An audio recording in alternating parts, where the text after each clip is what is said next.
Hubertus van Wanne, you're running the global industry practice for BT. Now, our interest is, of course, the auto industry.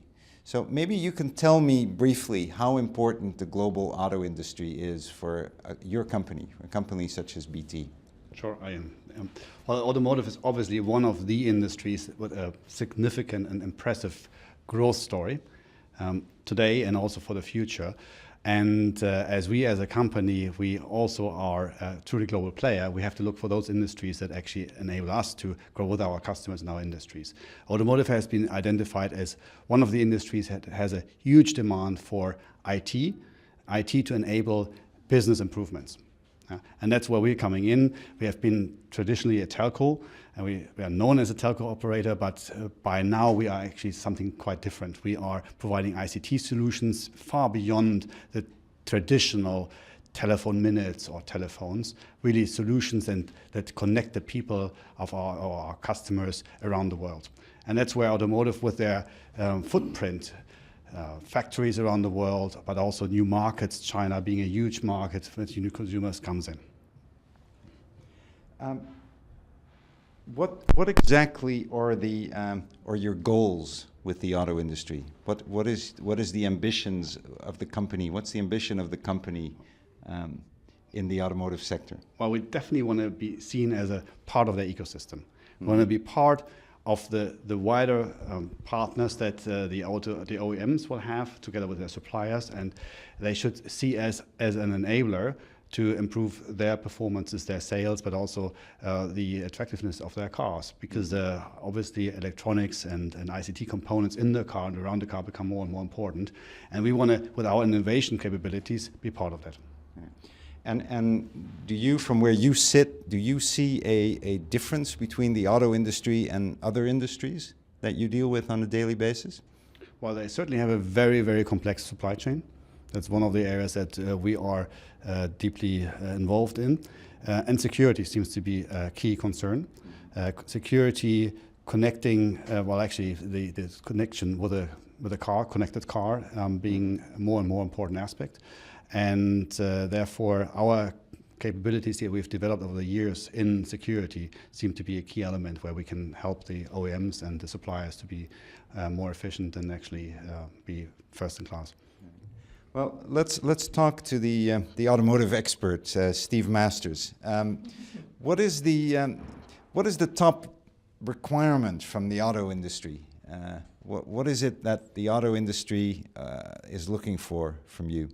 I think if you look at the average family car, which has around 30,000 individual components, and then you look at each supplier of those components, admittedly they'll be grouped, but if you start to break that down into a supply chain, into collaboration, communications between all those different organizations, the complexity in that whole environment is tremendous. And that's the value that BT brings.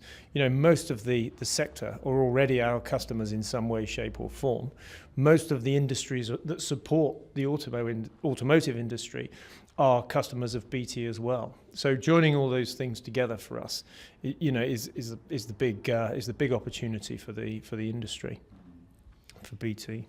And is the relationship between automakers and the telecommunications industry changing, as there's so much talk about connectivity, and the auto industry needs to be so connected? How does that affect the traditional relationship? Well, I think, you know, one thing you've got to remember is things like Wi-Fi, things like cellular, they're just connectivity methods, okay, provided by someone who manufactures a wireless access point or a mobile provider who provides that cellular connectivity. The key, the criticality is in the end-to-end solution, and that's what BT are. We're an end-to-end solution provider. So if there's an element of the connected car that can be using a cellular connection, then we bring that in as, you know, part of the solution. If actually there's more heavy lifting required from a connected car, then it could be done parked outside somebody's house or an office where there's higher bandwidth availability on something like Wi-Fi.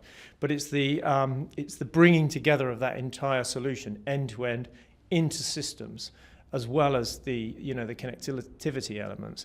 That's what BT brings to the party. And when you talk to the auto industry, is your primary relationship with the automakers, or is it with the suppliers, or the IT companies that are playing an ever bigger role? It's with all of them. You know, the automotive sector is as you know, Hubertus's whole industry practice. It's about getting focus and about building repeatable solutions for that industry. But equally, the IT industry is important to us as well. The engineering, the whole part of the supply chain, they're all equal, of equal importance to BT. The power is bringing all of those together into one solution. I'd like to turn to Manuel Simas, if I may, and you're in charge of developing the BT Global Services business in arguably the most interesting, the most important market for the auto industry anywhere in the world. And just tell us how it's going. Well, if you think about China today, China today sells one car in every 4 sold globally. Okay, so we are talking about 25% of the volume sold globally or sold in China. When you look at how the actual infrastructure is set up in China, the actual business, the commercial business, all of the automakers, they operate in a joint venture organization, joint venture structure. That, if you associate that to the 30,000 suppliers that are required to build a vehicle, you start to look at the complexity, which is multiplied X times in China. So looking at China market specifically and where BT can play a role is starting exactly from the entire ecosystem, looking at the supplier network, we're looking at the OEMs, and we're talking to the dealerships as well. So we are seeing a very big growth. We're seeing a lot of R&D going to China. So a lot of the brands are establishing their R&Ds in China, centers in China. The manufacturing plants, we're working with some of the leading German manufacturers where they are building 15, 16 plants in China and growing that. The dealerships are growing to 3,000 dealership outlets. And we're also working with car automakers, car tire makers. We're working with component suppliers. So it's really, we are talking to the entire ecosystem of partners. So what does really BT do in that space, right? So we not only are we talking to them, we're also offering a lot of our what we call PS, which is professional services. As you may know, China is restricted the licenses to telco operators, to the international telco operators, but we do have a privileged relationship with the incumbent or the local players, such as China Unicom and China Telecom. So we have a privileged relationship with them. And what we do is we build value-added services on top of that, so that our clients can have it more secure, a more intelligent network, better SLAs. When we start looking at the actual dealerships, we start looking at how can we provide the interconnectivity for that dealership to be connected to the OEM and the OEM to be connected to the headquarters in Germany or France or Italy. So this is basically, we're helping businesses grow in China. Manuel, you've been talking about all the things that you're doing in China. Can you give me a few concrete examples of projects that you've been working on in recent months without naming specific companies? Give me an example of a big project. So first of all, when we look at China, and China being a very technology savvy country, they're looking at gadgets, right? They're always looking at gadgets. They want information on the go. So we are working on very good projects around the CRM space, so where the OEMs are starting to utilize social media to address their clients, their buyers of the cars. So we're looking at that element of the business where we integrated social media into the CRM, so we call CRM2 coming out. We're also looking at how we are enhancing the online retail business. We are seeing that traditional dealerships as they operate today will not work in the future. So we are seeing the business going online. So we're working with some of the OEMs on building out their retail strategy. We're looking at digital signage to promote a lot of the products. Well, the retail you mentioned, I mean, we just came from Audi City. Correct. Is that something that you would... Yes, so Audi City is a good example. Audi City will be the hub, the showroom, but all the other vehicles will then be sold through the net. Okay, this is what we expect. So Audi cities, there will be more Audi cities or from other brands, which will reflect the image of the brand that the brand wants to position. So that's going to be we have one in Beijing, by the way, which is absolutely interesting. And these will be to embrace the brand and give this experience. However, the purchasing of the actual vehicle will be more and more be done online. And for BT, for your part of BT dealing with industries, what is the biggest automotive growth area? Is it traditional? Is it connecting and digitizing and renewing traditional established Absolutely. businesses, or is it also car specific, connected car, which we'll hope to get into? Yeah, we'll get into that in a minute. So we are moving a little bit from the traditional IT to the called intermediate IT, which is we're moving a lot of the traditional infrastructure to cloud. Mm-hmm. So we're moving a lot into the cloud space where we are providing a lot of cloud computing, more as an infrastructure as a service. Mm-hmm. This has a very low capex investment on the OEM side, and this is pretty much what the OEMs are looking for. So that's what we are providing. On the more advanced innovation, we are definitely working on with Steve Master's team and the innovation team here in Düsseldorf Park.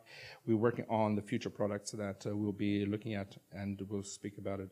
But around the connected car, securing the connected car, but also around big data and all that stuff. Well, that brings us back to Steve, because I'm very curious to hear a bit more about how you work on the innovation side with the auto industry. I think the first thing to do is to establish, BT's credentials in the innovation space. And Düsseldorf Park is our nerve centre in the UK for development and technology and innovation. And there are, over 3,000 people on that site, which include at least 30 technology partners from all over the world. So from Huawei and from Asia Pac to Cisco from America, Microsoft, all the key players that you'd expect. 700 partner staff are on located with our team in industrial, and BT spends more on R&D than any other organisation in our industry. So we're really up for taking innovation as far as the automotive industry wants to go. And one of our key influences at the moment is the consumerization of IT. And our children, the university students, everybody wants to be connected, everybody wants on demand, social networking, people want to be connected to their friends and collaborating wherever they are and whenever they are. And I could easily see that moving into the car environment, where actually somebody sat there with a smartphone isn't good enough in the future, and having to have more technology in the car to provide and feed this consumerization of IT. And with that comes the obvious threat of security. And I can see the point where, at the moment today, it's quite, it's not unusual for a hacker to, a DDoS attack to come in and take out a building, take out an organization of computers, shut the whole system down. And in the future, we're really looking at the potential for, stopping every other car in London and bringing a city to standstill.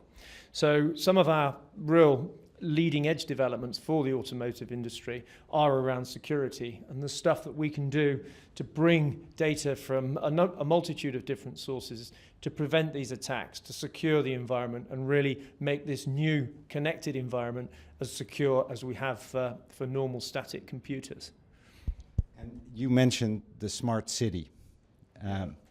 Maybe you can say a few words on your visions on tomorrow's city and what BT's role is in that. Well, there are obviously a number of smart city projects around the world, and a couple of them have BT being involved. One is in the UK, in fact, and it is partnered with a number of automotive OEMs. Interestingly, it's the city itself, it's the OEM, some suppliers, so a variety of different players in the smart city space.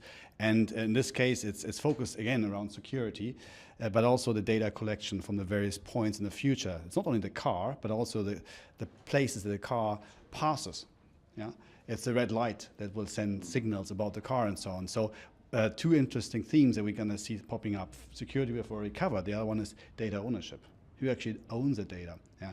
And how do you explore that data for everyone's benefit? These are questions that are not answered yet, and we are involved and we're working with some of the OEM partners on providing interesting solutions, actually what to do with the data. And are we going to see a solution to that issue? Because it's a very hot issue in the auto industry and in the relationship between automakers and dealers and other stakeholders. We step a bit back there and watch the ping pong of arguments. It's interesting because we're a neutral player in a way. Yeah. We don't claim to own that type of data, but we are the ones that probably can help them to exploit it and use it. A final question. Now that Google seems to be building a car, is a company like BT ever going to have a BT branded vehicle on the road? We have, I don't know how many thousands of them already. They are our supply chain in the UK, okay. But it's traditional automotives. We'll not go into automated car ourselves. Okay. Well, gentlemen, thank you very much.